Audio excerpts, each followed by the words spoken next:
Olá, boa noite. Olá, boa noite. O presidente Jair Bolsonaro afirma em cerimônia com militares que o Exército garante a estabilidade do país. A maioria dos ministros do Supremo Tribunal Federal decide contra a liberação de cultos e celebrações religiosas na pandemia. E você vai ver também. Um mês após a morte do menino Henry, de 4 anos, o padrasto e a mãe do garoto são presos pela polícia do Rio de Janeiro.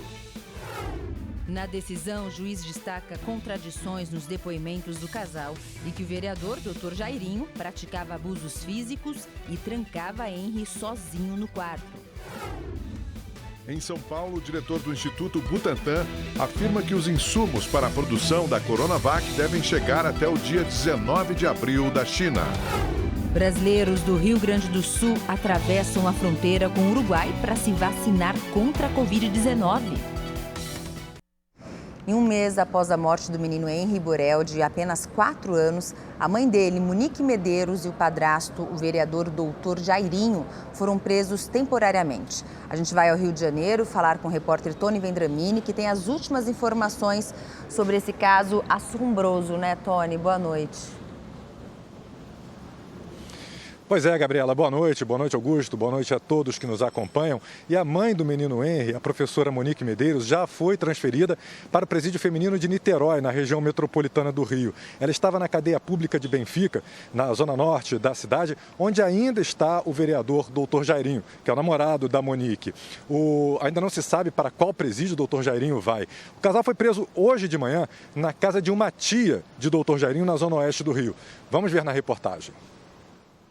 O vereador Dr. Jairinho do Solidariedade, padrasto do menino Henry, e a mãe Monique Medeiros foram presos por volta das 6 horas da manhã em Bangu, na zona oeste do Rio. O casal chegou na delegacia e não falou com a imprensa.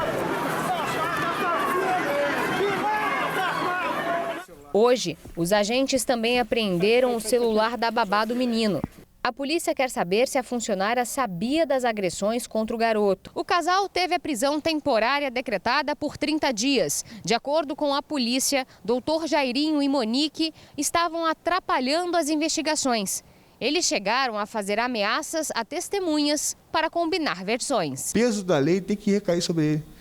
Sobre ele e sobre ela, se ela tiver responsabilidade sobre isso, para que a sociedade entenda que esse tipo de comportamento não é permitido e não pode ser aceito por ninguém. O menino Henry Borel, de 4 anos, morreu na madrugada do dia 8 de março no apartamento em que morava com a mãe e o padrasto na Barra da Tijuca, zona oeste do Rio. Em depoimento à polícia, Monique e Dr. Jairinho contaram que encontraram o menino caído no chão do quarto desacordado. O casal chegou a levar Henry para um hospital, mas ele já chegou sem vida à unidade. O laudo do IML apontou diversas lesões na região do abdômen, na cabeça e, como causa da morte, uma hemorragia no fígado. Leniel Borel, pai do menino, alega que deixou o filho na casa de Monique sem qualquer indício de lesão. O Leniel quer que o Jairinho responda pelo que ele fez, ponto, acabou, X.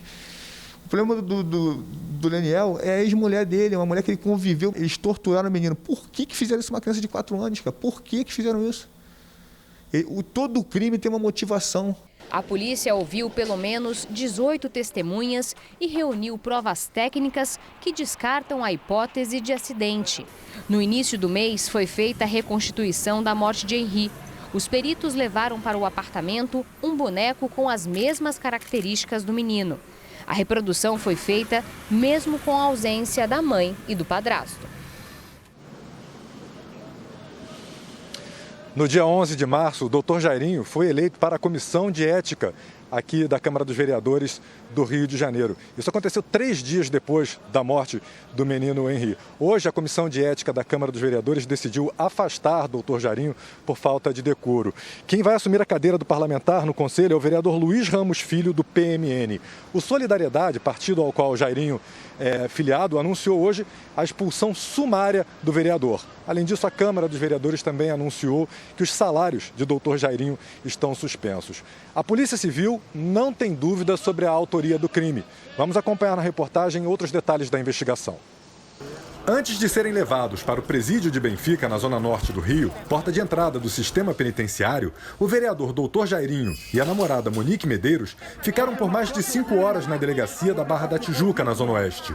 Segundo o advogado do casal, eles continuam a alegar inocência. Continuam com a mesma versão, com a segurança e com a certeza de que são inocentes. Nós vamos entrar com todas as medidas judiciais cabíveis para encerrar essa situação que, ao nosso ver, é totalmente descabível. Mas a polícia afirma que não há dúvidas sobre a autoria do crime e que a mãe do menino, Henry Borel, mentiu no primeiro depoimento para tentar proteger o namorado. Depois que veio o pior resultado possível de uma rotina de violência, que é justamente a morte do Henry, ela esteve em sede policial, em depoimento, por mais de 4 horas, apresentando uma declaração mentirosa, protegendo o assassino do próprio filho. Então não há a menor dúvida que ela não só se omitiu quando a lei exigia que ela deveria fazer, como também concordou com esse resultado. Conversas por aplicativo de telefone celular demonstram que Monique sabia que Dr. Jairinho agredia Henry. Essas mensagens foram apagadas pela mãe do menino, mas a polícia usou um programa de computador israelense para recuperar o conteúdo. As mensagens são do dia 12 de fevereiro. A babá que cuidava de Henry relata que Jairinho havia se trancado com o menino em um quarto e aumentado o volume da televisão. Quando deixou o aposento, Henry mostrou hematomas, contou que levou uma banda e chutes e reclamou de dores no joelho e na cabeça. O menino disse para a babá que não queria ficar sozinho na sala. A própria babá fala que o Henry estava mancando. A própria babá também falou que quando quis dar banho no Henry, ele não deixou que fosse lavada a cabeça dele, porque ele estava com dor na cabeça. A mãe não comunicou à polícia. A mãe não afastou o agressor do convívio de uma criança de 4 anos, filho dela. Hoje de manhã, segundo a polícia, ao perceberem a chegada dos agentes à casa onde estavam, Jairinho e Monique tentaram se livrar dos telefones celulares que usavam.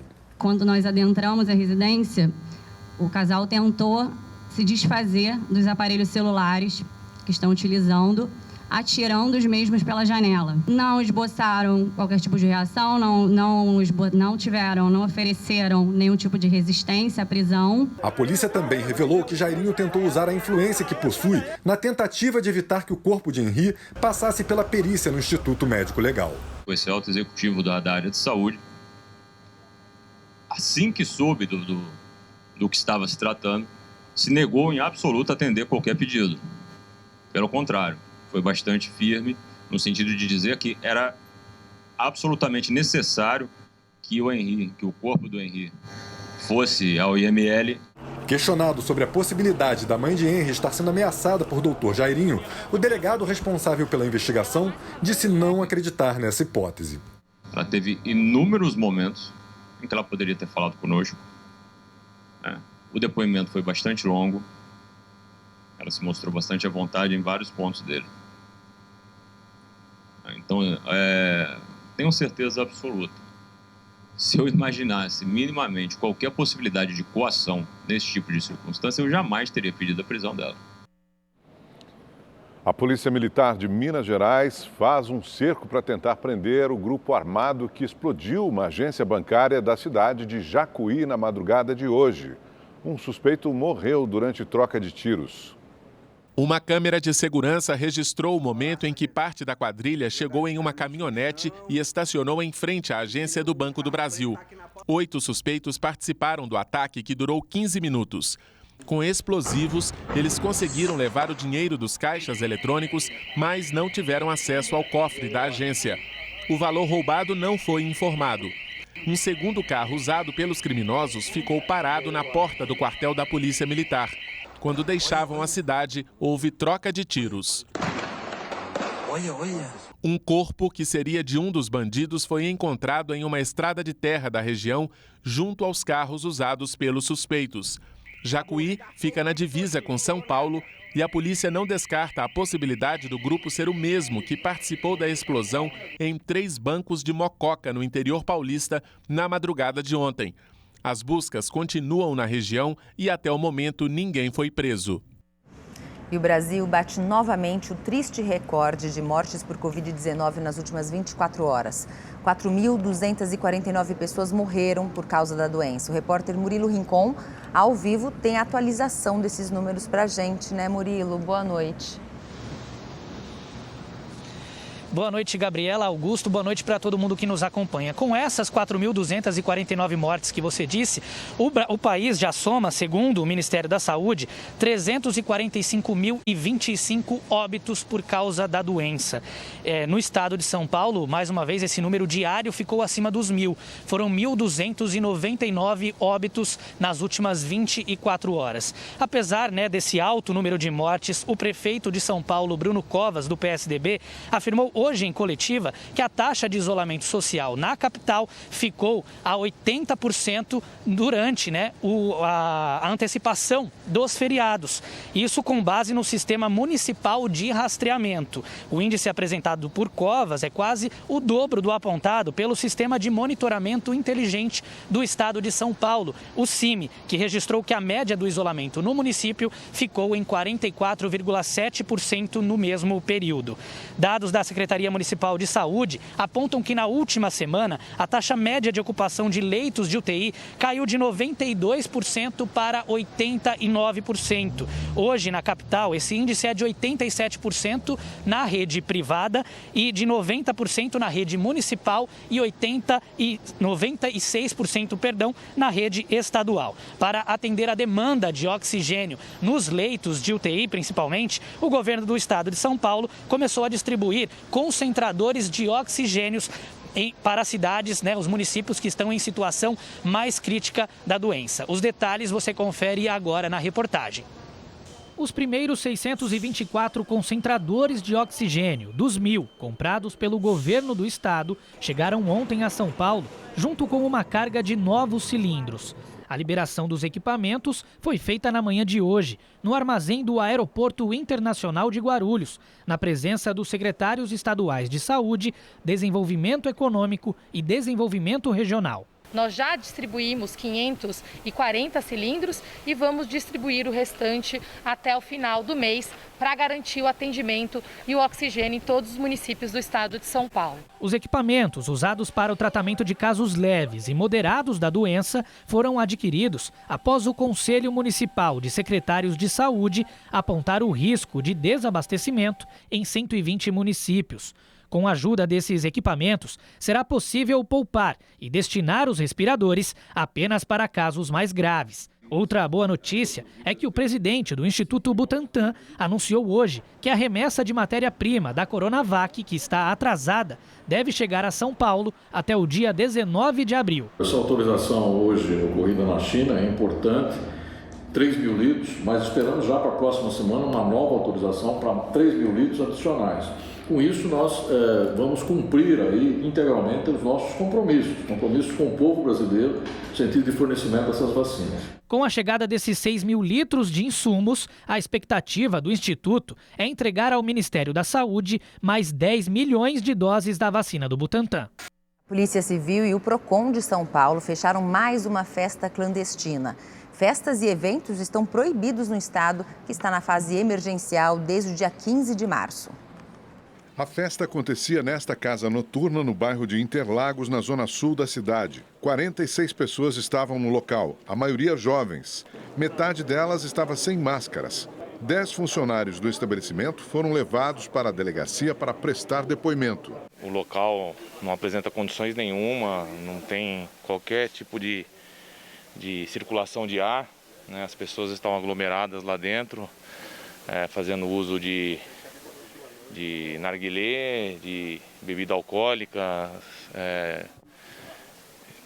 trocando copos. O local foi multado por descumprir as regras da fase emergencial de combate à Covid-19 no estado. O estabelecimento será autuado pelo fato de não estar cumprindo o decreto governamental. E, além disso, 23 pessoas sem utilização de máscara de proteção individual. E, além disso, também não cumprimento da lei antifumo e lei anti-álcool, totalizando em torno de R$150 mil os valores de multa a ser pago pelo estabelecimento. O governador de Minas Gerais, Romeu Zema, do Partido Novo, demonstrou preocupação com o resultado da pesquisa da UFMG, que identificou uma nova mutação do coronavírus. A variante estaria em circulação em Belo Horizonte e na região metropolitana. Os pesquisadores analisaram os materiais de 85 exames de pacientes que testaram positivo para a Covid-19. As amostras foram coletadas por 3 laboratórios entre os dias 28 de outubro de 2020 e 15 de março deste ano. No Departamento de Biologia da UFMG, foi feito o sequenciamento dos genomas do SARS-CoV-2. Nós caracterizamos todas as 30 mil posições do material do vírus, nos perguntando o que aquele vírus, em particular, tem de diferente do vírus original chinês. Os estudos apresentaram um resultado preocupante. Uma nova variante do coronavírus estaria em circulação em Belo Horizonte e na região metropolitana. De acordo com os pesquisadores, o surgimento de novas variantes está diretamente ligado à multiplicação do vírus. Ou seja, quanto maior a circulação de pessoas, maior a probabilidade de mutações. No estudo aqui da UFMG, foi identificada uma nova linhagem do coronavírus em 2 pacientes. No total, o novo genoma apresenta 18 mutações. À medida que as pessoas têm mais contato, que não se utiliza máscara, que não se respeita o isolamento social, o vírus circula mais, circulando mais, ele vai replicar mais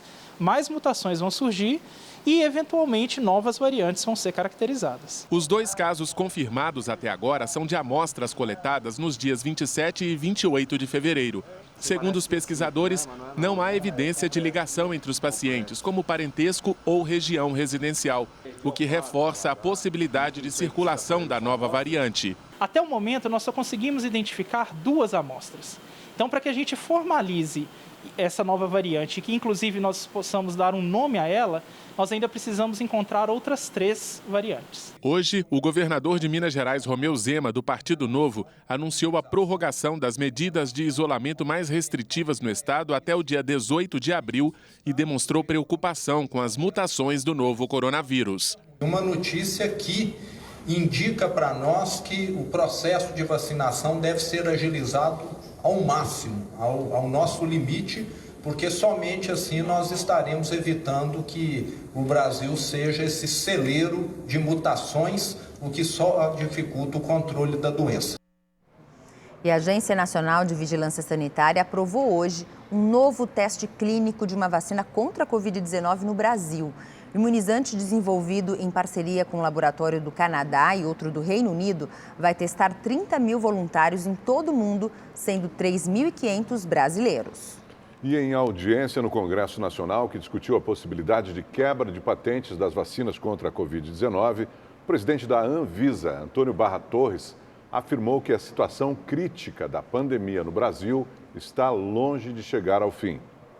O entendimento que temos aqui na agência, e não é um entendimento dos mais felizes, é que essa situação que atravessamos, ela está longe do seu fim. Não há entre nós a convicção de que a fase pior tenha passado. Quanto à questão da quebra de patentes, a agência ela regulará aquilo que for instada a regular, obviamente dentro de um arcabouço legal que seja aquele vigente no país. No momento, há a questão do respeito às patentes e há, logicamente, um histórico. Nós já temos no passado quebras de patente, principalmente no caso da AIDS, que é, digamos assim, o exemplo de vulto mais recente que podemos elencar aqui de plano. Aconteceram outras situações. O ministro da Saúde, Marcelo Queiroga, foi hoje ao Rio Grande do Sul. Ele visitou hospitais e se reuniu com o Grupo Gaúcho de Pesquisas da Vacina contra o novo coronavírus. Na visita na tarde desta quinta-feira, o ministro esteve no Hospital Conceição, em ala recém-inaugurada e na unidade de terapia intensiva. Ainda na instituição, ele visitou a área de pesquisa da Janssen. Após, se dirigiu até o Hospital de Clínicas.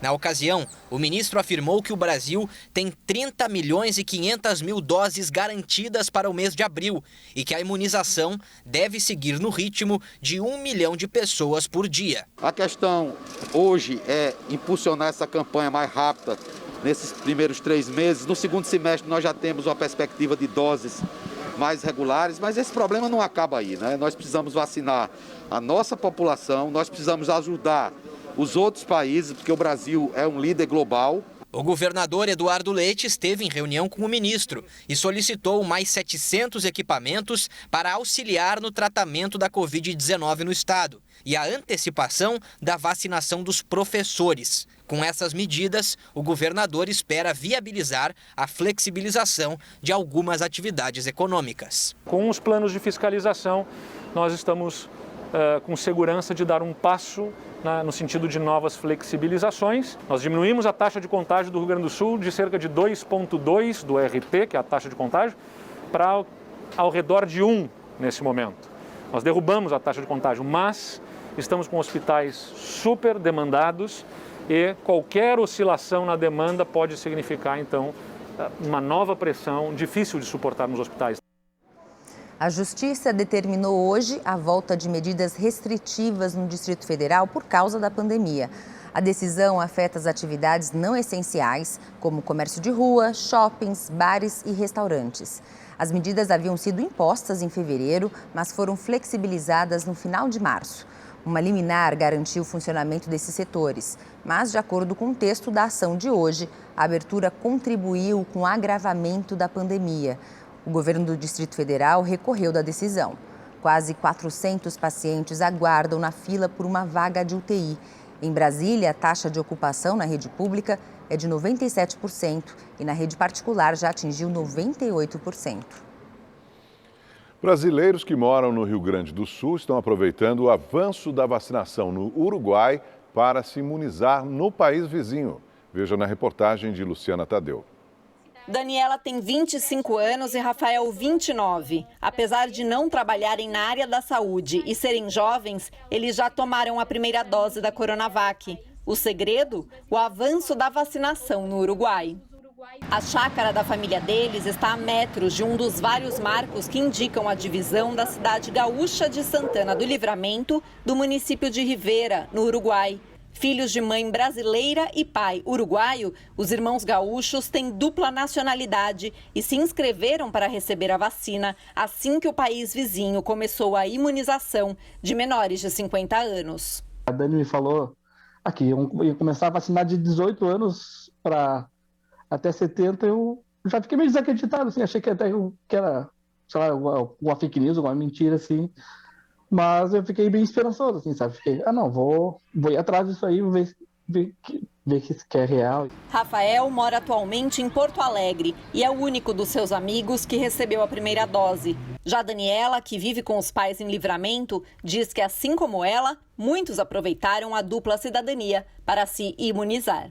Marina Coronel, de 26 anos, é mais um caso. Ela é filha de uma brasileira e um uruguaio. Após 13 horas de viagem, ela se vacinou em Rivera e agora espera na casa da família em Livramento para receber a segunda dose. Quando fui me vacinar, até me perguntaram se eu era brasileira por causa do sobrenome. Então já é meio comum, assim, que o pessoal que tem dupla nacionalidade vá se vacinar. Vieram várias doses, a gente conseguiu fazer o agendamento. Apesar do fechamento das fronteiras uruguaias, é impossível impedir a entrada de brasileiros em Rivera. Daniela, por exemplo, trabalha na papelaria do pai, do lado uruguaio. Rivera e Livramento realmente é como se fosse uma única cidade. Quando tu atravessa a rua, tu tá no Uruguai, ou tu atravessa a rua, tu tá no Brasil. E é um pouco bem complicado, não tem como fechar essa fronteira. Pelo intenso fluxo entre as cidades, Rivera acabou sendo uma das regiões uruguaias mais afetadas pela Covid-19. Por isso, o governo do país vizinho fechou até 12 de abril os free shops locais, que atraíam muitos comerciantes brasileiros.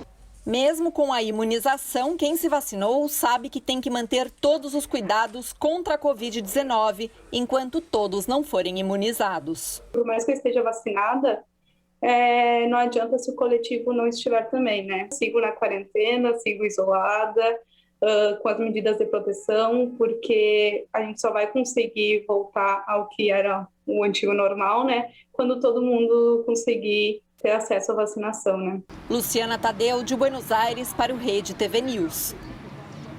Agora vamos aos números da Covid-19 no Brasil, de acordo com o Ministério da Saúde. Nesta segunda-feira, o país atingiu o número de 11.732.000 pessoas recuperadas. 1.202.000 pessoas estão em acompanhamento. E o total de mortes desde o início da pandemia passou de 345 mil. O presidente Jair Bolsonaro disse hoje em solenidade com militares que a presença do Exército garante a estabilidade do país. Acompanhado do vice-presidente Hamilton Mourão e por ministros de Estado, o presidente Jair Bolsonaro participou hoje pela manhã da solenidade de promoção de 16 oficiais generais no Clube do Exército, em Brasília. Ao parabenizar os recém-promovidos, Bolsonaro disse que a corporação representa estabilidade para o Brasil, em especial nesse momento de crise. O nosso Exército, de respeito, de orgulho, bem como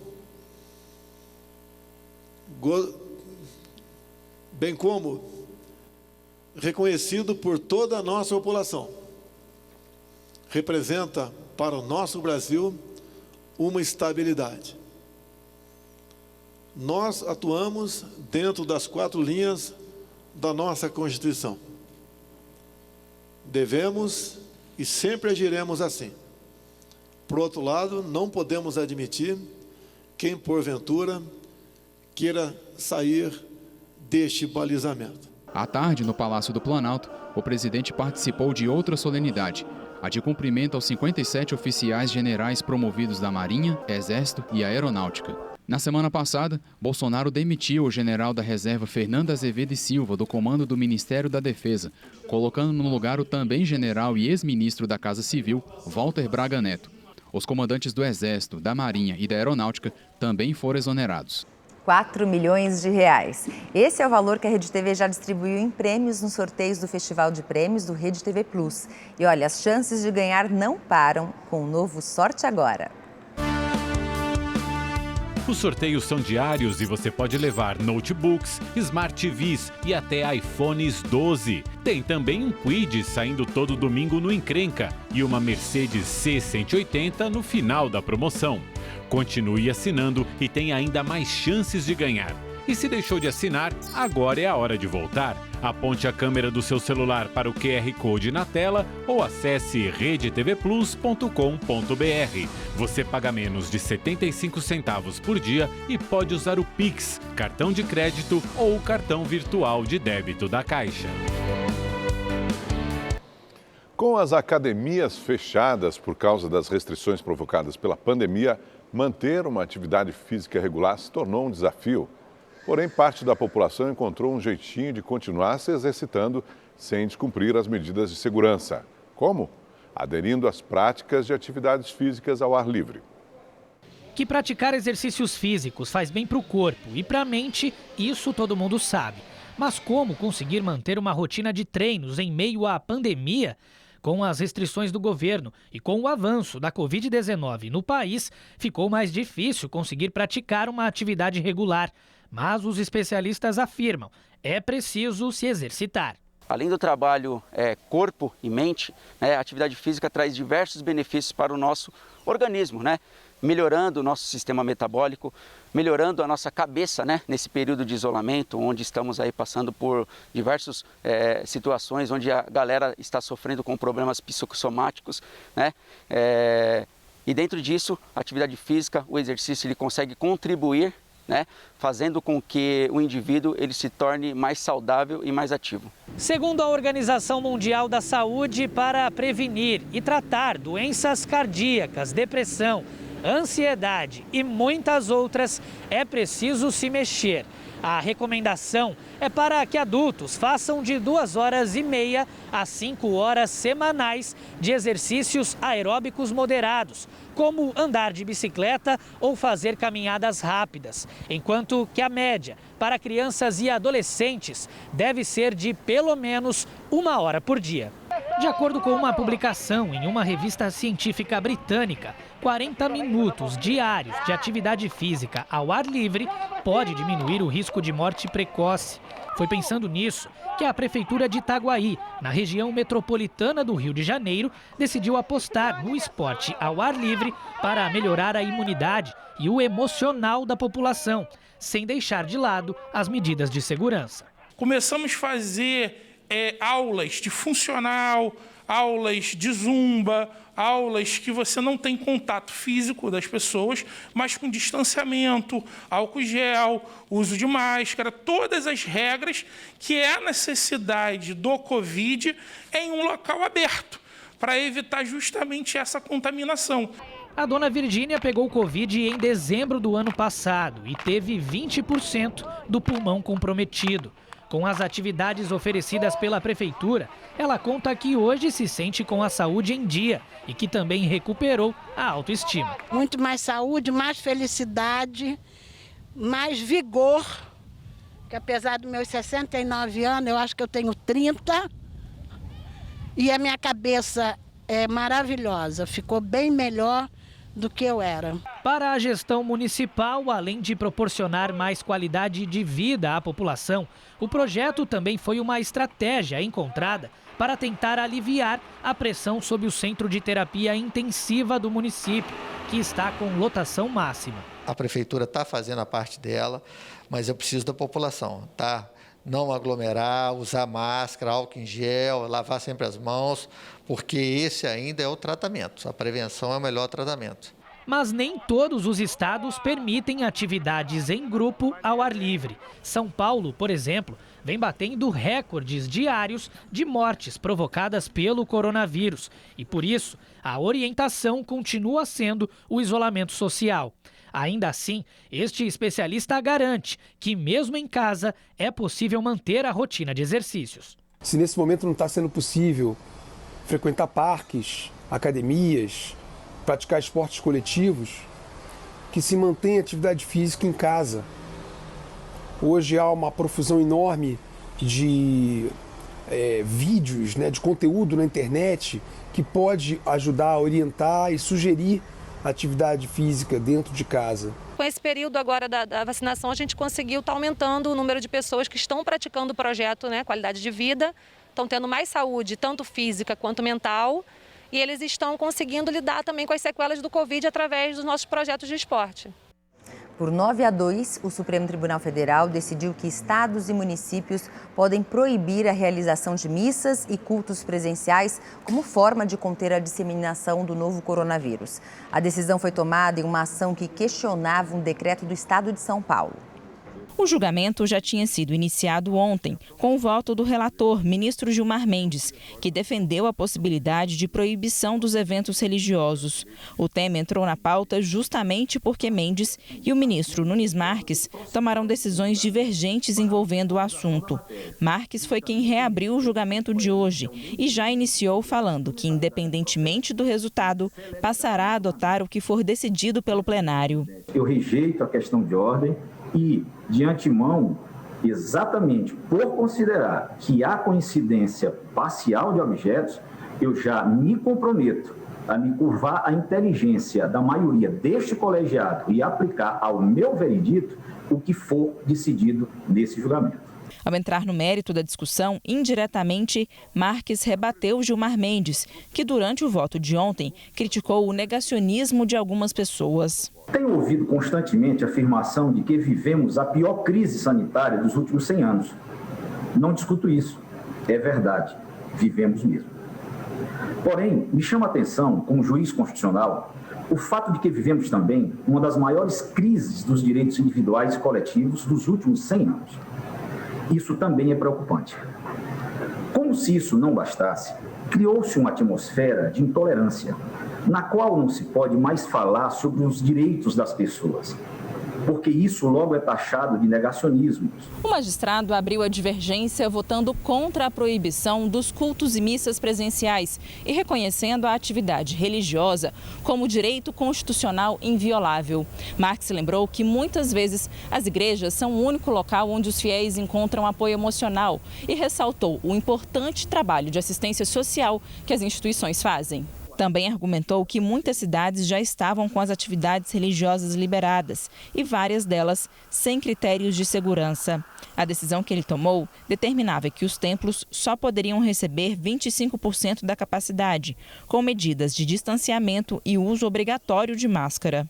Concluo assim ser possível a reabertura ou manutenção da abertura de templos e igrejas, contanto que ocorra de forma prudente e cautelosa. O ministro Alexandre de Moraes, que votou logo em seguida, discordou de Marques e acompanhou o voto do relator Gilmar Mendes, assim como os ministros Edson Fachin, Luiz Roberto Barroso e Rosa Weber. O argumento de todos foi de que o fechamento dos templos não significa a negação do direito de liberdade religiosa e que a proteção de um fiel é também a proteção do restante da população. Tudo é uma restrição, mas não são discriminações. O que está em jogo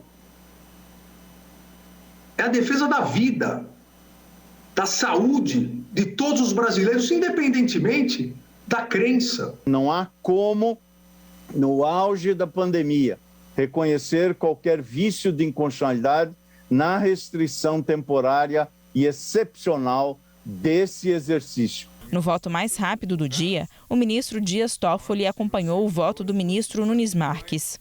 Eu peço vênia ao relator e aos que o acompanharam para acompanhar o voto divergente do ministro Cássio Nunes Marques. É como voto. O voto da ministra Carmen Lúcia foi o 6º pela possibilidade de proibir missas e cultos presenciais como medida de combate à pandemia. E com isso, a maioria foi formada. A pandemia não compromete, como já foi reiteradamente posto neste julgamento, desde o voto do ministro relator ontem, não compromete apenas uma pessoa, transmite-se e compromete a coletividade. Os ministros Ricardo Lewandowski, Marco Aurélio Mello e Luiz Fux também votaram com o relator Gilmar Mendes. Com isso, o julgamento ficou em 9-2 pela possibilidade de prefeitos e governadores proibirem cultos e missas presenciais como forma de combate à pandemia. E agora vamos à previsão do tempo com Igor Silveira. Olá, boa noite. A sexta-feira ainda promete instabilidade na região norte e no centro-oeste, com destaque para o Mato Grosso e Goiás, onde a chuva deve ser mais volumosa. Por outro lado, no sul, o dia vai ser ensolarado no Paraná, em Santa Catarina e em praticamente todo o Rio Grande do Sul. Só nessa faixa mais escura é que deve chover no período da tarde. No sudeste, o tempo será seco e quente em Belo Horizonte e só chove de forma fraca e localizada no leste do Espírito Santo e do Rio de Janeiro. Em São Paulo, o dia começa parcialmente nublado, depois o sol ganha força e esquenta. A máxima amanhã pode chegar aos 28 graus. No Nordeste, o clima continua instável em toda a faixa litorânea e no interior o sol aparece, pode ter variação de nuvens, mas não deve chover. Em Salvador, o dia fica nublado, chove em alguns pontos e a máxima amanhã deve chegar aos 29 graus. No centro-oeste, apesar da previsão de chuva, o dia vai ser quente e em Cuiabá deve fazer 33 graus. E para saber mais sobre a previsão do tempo na sua cidade, é só entrar no site da Rede TV. Eu fico por aqui, uma ótima noite e até mais. O Amapá voltou a ficar no escuro. A falta de energia elétrica atingiu 15 dos 16 municípios do estado por volta das 6h30 da tarde. De acordo com a Companhia de Eletricidade do Amapá, em 5 deles o fornecimento já foi restabelecido. As cidades afetadas são as mesmas que enfrentaram o apagão de novembro do ano passado, após a explosão de um transformador. Foram 2 blackouts e 22 dias com esquema de racionamento até o restabelecimento da energia. As causas do novo apagão ainda são investigadas. E hoje o governo arrecadou 32 milhões de reais com o leilão de um trecho da ferrovia Oeste-Leste na Bahia. A concessão ocorreu no segundo dia de uma série de 3 leilões de infraestrutura que acontecem na Bolsa de São Paulo. A Bahia Mineração arrematou a ferrovia com uma oferta de apenas R$30 mil acima do lance mínimo, pouco mais de 32 milhões. Nós estamos fazendo essa semana 28 ativos, a gente tem a expectativa de passar para iniciativa privada mais 22 até o final do ano, serão vários leilões e a gente vai chegar ao final do ano com mais 84 bi, mais 90 bi de investimento contratado. Com a concessão, o governo poderá finalizar a ferrovia, que terá cerca de 2.000 quilômetros, e ligará o Porto de Ilhéus à ferrovia Norte-Sul. Internada há 2 semanas em Curitiba, a ex-fundista Roseli Machado morreu hoje, aos 52 anos, vítima da Covid-19. Em 1996, Roseli participou da Olimpíada de Atlanta, na disputa dos 5.000 metros. No mesmo ano, se tornou a segunda mulher brasileira a vencer uma edição da São Silvestre. E se você quer rever esta ou outra reportagem do Rede TV News, inscreva-se agora no canal da Rede TV no YouTube. Lá você pode assistir a íntegra de todos os nossos programas. Acesse agora youtube.com/redetv. E o Rede TV News fica por aqui. Uma boa noite para você. Uma ótima noite para você. A gente se vê amanhã. Até lá. Tchau, tchau.